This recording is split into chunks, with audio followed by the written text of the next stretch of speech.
Uber in Bristol is regulated by, so in London it's Transport for London, and there's a different authority in Bristol, but it's still, the same principles apply vis-a-vis Uber itself. So in London, for example, a lot of the people who were Uber drivers who I spoke to they'd previously done jobs for other private hire firms. So private hire in London, at least, is a notoriously precarious job as it is.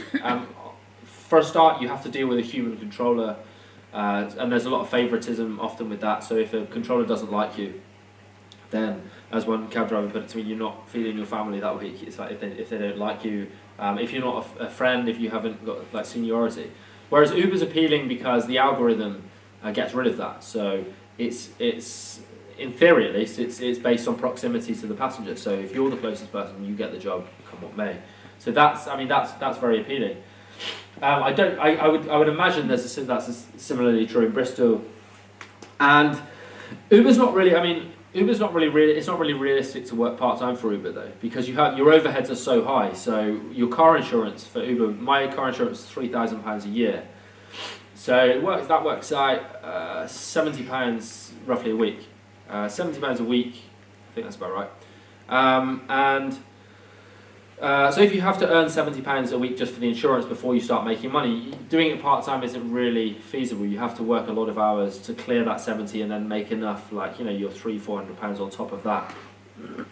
So it's not really this thing about they're part-time doing other stuff. Maybe if they're working all day, then just not sleeping, like doing all night some other job, yeah. But otherwise, no. And sorry, what was the first question? It was whole group of people in Rugeley. Oh yeah. The entire population has only had 9 months' work.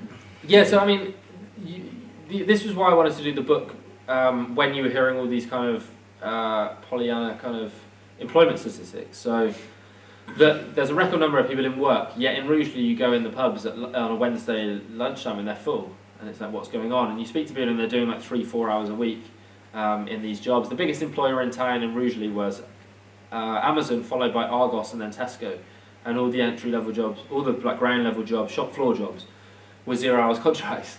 Again, minimum wage jobs. Argos was, I heard some horror stories about Argos that I didn't have time to investigate. But so yeah, the employment statistics in terms of being employed, if you're working 1 hour a week, you're off the employment roll. So it's kind of, they're not meaningless, but it's you have to delve a bit further to look at the number of people on precarious contracts as well, to find out what's really going on. The growth in self-employment as well. If you're an Uber driver working just a few hours a week, you're not on the unemployment rolls, so it's trumpeted as this great success, but you may still be living in poverty. That's why we've seen in recent years the number of people in poverty, most of them now are working.